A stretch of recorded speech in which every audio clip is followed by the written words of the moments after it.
Olá a todos, né? Novamente sou eu, professor da metodologia de ensino. Hoje a gente vai trabalhar um pouco falar um pouco sobre o discurso pedagógico, né?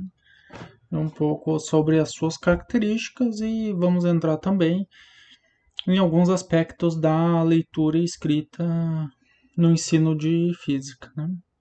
Vamos tratar ele como aspectos, né? Para a gente tentar um pouco de como se pode trabalhar com essa ferramenta, né? De aprendizagem. Então, uma questão importante que se deve ter de leitura, que já foi falado em outros momentos, né, em alguns outros contextos, é que os sentidos entre interlocutores eles não são idênticos. Em que sentido que isso tem, né? Então, se a gente for pensar o professor tem uma história de leituras que tem relação com a universidade.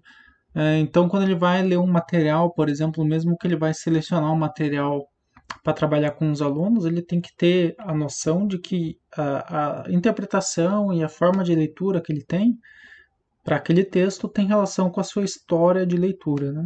Então, quando os alunos forem pegar esse texto, trabalhar e produzir sentido sobre aquele texto, ou mesmo sobre atividade, né? A história de leituras prévias que eles têm, de atividades que eles já realizaram com textos, vão entrar nessas condições de produção do sentido que os alunos estão atribuindo, tanto à atividade como ao texto que foi levado em si. Então é uma questão que a gente tem que ter em mente, né? Que esses sentidos, apesar do texto estar em português, né? Eles não estão expressos no texto, né? Eles fazem parte da atividade interpretativa. E essa depende dessa história de leitura dos estudantes e do professor também, né? Então, alguns cuidados que a gente deve ter na hora de selecionar o texto é justamente para não olhar para o texto apenas da perspectiva da nossa história de leitura, né? Tem que ter em mente que os alunos talvez não tenham aquelas leituras que a gente já fez, porque muitas vezes esses textos trazem alguns pressupostos, né? Ou seja, alguma coisa que o leitor já sabe sobre aquele assunto, então isso ele é tratado como pressuposto, né? Então ele não precisa explanar sobre aquilo, por exemplo, ou alguma coisa que já é sabida, assim, uma explicação mais simples, né, do funcionamento dessa relação entre interlocutores, o que faz pensar muitas vezes que sempre quando o autor ele vai escrever para um público-alvo, ele sempre vai ter um público-alvo em mente, né? E muitas vezes os textos de divulgação científica são trabalhados na escola, né? São apropriados pelo professor, ele faz um processo de transformação didática dele, né? No sentido que ele vai pegar aquele texto que não foi pensado para fins para se trabalhar em uma sala de aula e vai levá-lo para a sala de aula dentro de uma atividade específica. Então ele faz essa transformação desse texto, né? Passa por essa transformação. Mas o autor, quando estava escrevendo sobre aquele texto, ele estava pensando em um tipo de público, que normalmente vai ser um público leigo, que vai ser um público que talvez goste de ciência, né? Mas ele vai ter algumas dessas considerações. Então, talvez um texto de divulgação científica seja interessante de ser trabalhado, já que ele tem alguns desses pressupostos sobre os seus leitores, né?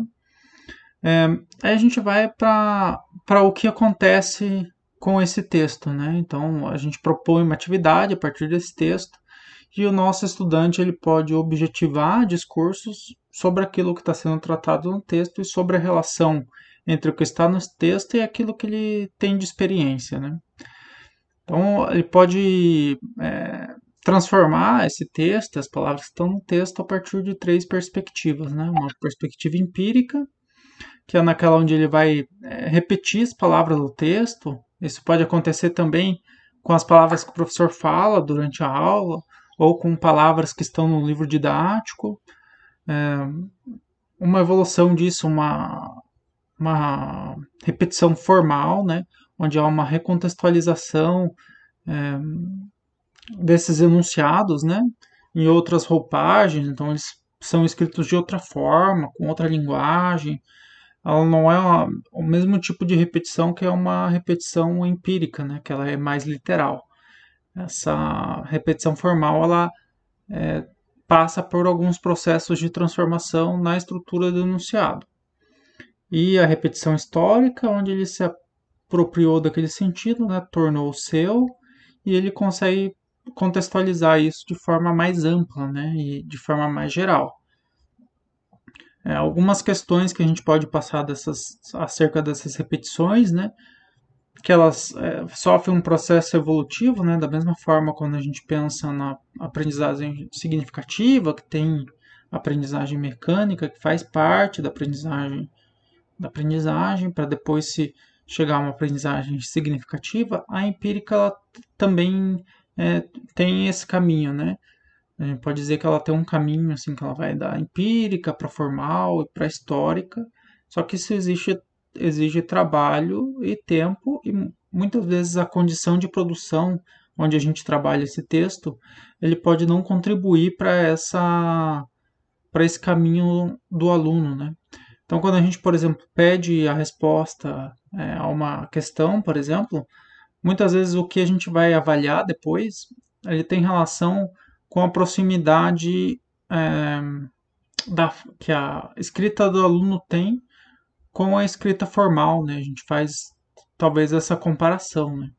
E aí tem que tomar muito cuidado, porque muitas vezes quando a gente faz esse tipo de comparação, assim, de quão próximo tá com o enunciado do livro didático, com o enunciado do texto em si, a gente acaba reforçando que apenas a repetição empírica é importante. A gente acaba descartando a formal e muito mais fortemente a gente acaba descartando a histórica, né? Nesses tipos de atividade. Então, algumas condições de produção não têm apenas relação com a atividade de leitura do estudante, né? Mas também com a gestão da sala, com a gestão da atividade, né? E como a condição de produção daquela atividade em si, com o texto, se materializa na sala de aula. A gente tem alguns tipos de discurso, né? A gente tem o autoritário, o lúdico e o polêmico, né? Essas são categorias que vêm de Orlando. Eu coloquei ali caso alguém queira estudar um pouco mais sobre análise de discurso. Né? Ela é uma autora bem boa para ler, né? Os textos dela são bons, assim. Indico que se alguém quiser ver isso. Então, o discurso lúdico para nós, a princípio, não é tão trabalhado na nossa área, né? Já que ele é onde os sentidos, cada um tem o seu, e isso não importa muito, né?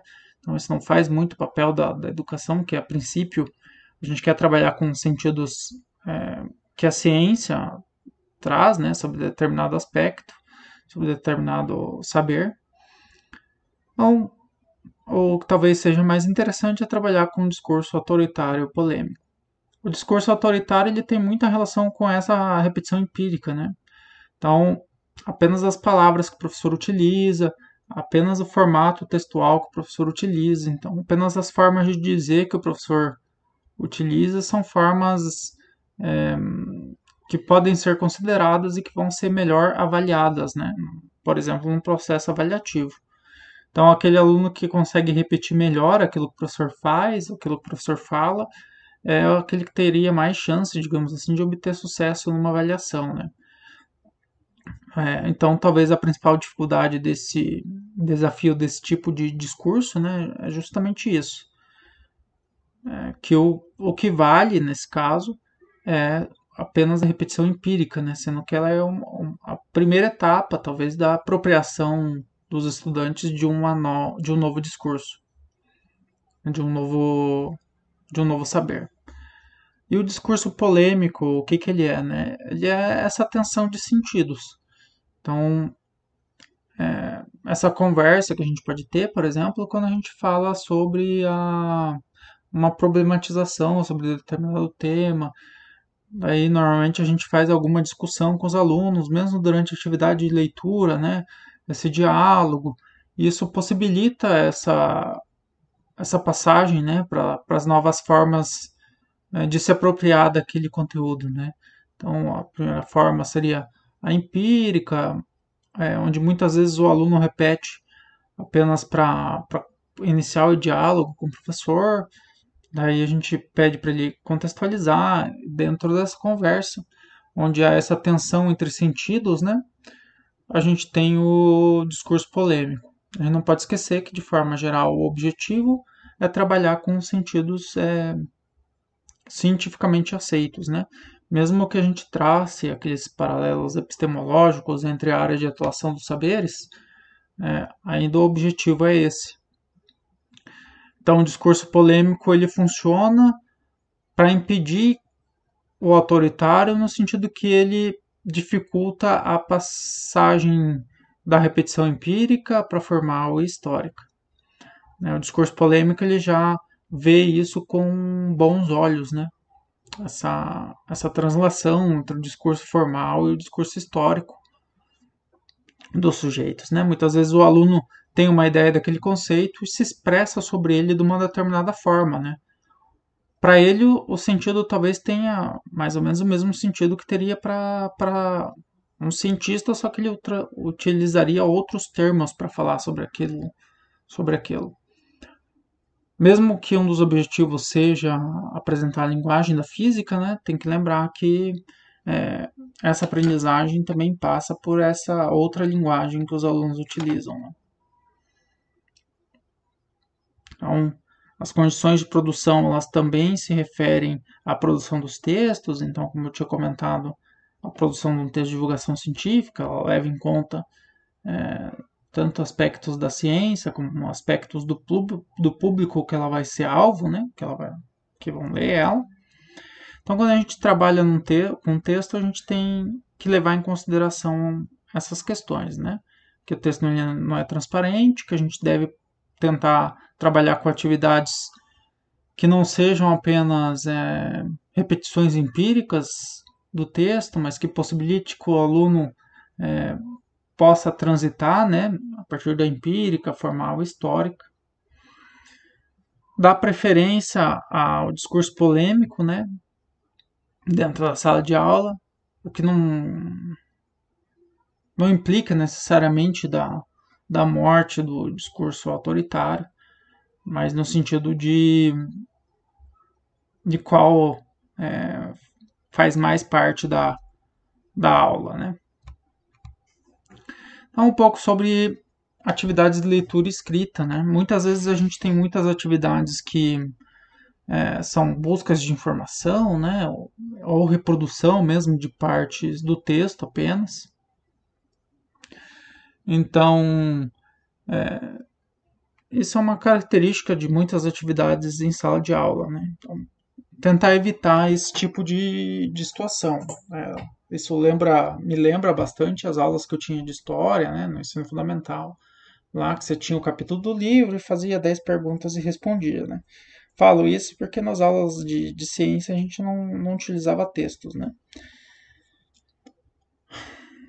A gente tem que lembrar também que o domínio da leitura ela leva tempo, então muitas vezes tentar entrar já com um texto muito grande talvez não tenha um efeito que a gente espere, né? Se os alunos não têm essa prática de leitura de um gênero textual em si, né? Então, a gente vai trabalhar com texto de divulgação, é um tipo de gênero textual. A gente vai trabalhar com a leitura de uma parte do livro didático, é um outro tipo de gênero textual. E quando eu falo de gênero textual, é porque ele tem uma estrutura, né? Uma organização específica, tem uma forma de comunicar. Não, esse normalmente é aquilo que a gente define de gênero textual, né? Uma carta é um gênero textual, um artigo é um gênero textual. Ele tem uma estrutura e se a gente for olhar todos os artigos, ele vai ter mais ou menos toda a mesma estrutura. As cartas também elas vão ter todas a mesma estrutura, uma dissertação e assim por diante. Então, o que a gente deve ter em mente também é esse domínio da leitura que os alunos têm, né? Se eles leem bem, se eles leem com fluidez. Então, sempre começar com textos curtos para se trabalhar com um determinado conteúdo, né? E veja, não precisa trabalhar todo o conteúdo só com textos, né? Eu posso começar a introduzir textos por exemplo, eu vou trabalhar velocidade, trabalha com textos pequenos, depois trabalhar com aceleração, trabalha com texto um pouco maior, um pouco mais de complexidade, e assim por diante também. Eu posso ir aumentando o grau de complexidade, o volume de leitura, conforme eu vou trabalhando com esse texto. Então, da mesma forma que eu tenho que ter em mente o desenvolvimento do estudante para propor atividades, eu também tenho que ter ideia desse desenvolvimento para levar esse texto, né? Então a gente tem aqui uma categorização de tipos de leitura, né? Então aquela de busca de informação, a leitura de estudo do texto, né? Onde, por exemplo, eu vou fazer um resumo, uma resenha sobre um texto, é mais ou menos sobre isso. Uma leitura de pretexto, né? Onde ele usa esse texto para escrever sobre outra coisa, né? Então, por exemplo, a atividade que eu vou pedir para vocês proporem, né? O texto de divulgação científica sobre astronomia, né? Por exemplo, usar aquele texto para discorrer sobre segunda lei de Newton, né? Ou queda livre, ou mesmo unidade de medida, né? Então, e aquele texto normalmente ele não, esse texto de divulgação científica sobre astronomia, ele não vai falar sobre esse problema da medição, né? Naquele texto vai ter questões sobre medição e os problemas da medição na astronomia, por exemplo. Você vai pegar esse texto para construir uma outra produção, né? Vai tentar recontextualizar. E veja que existem alguns graus de dificuldade e do tamanho do texto também que a gente pode pensar nessas formas de se apropriar do texto, né? Por hoje é isso. Então, até mais.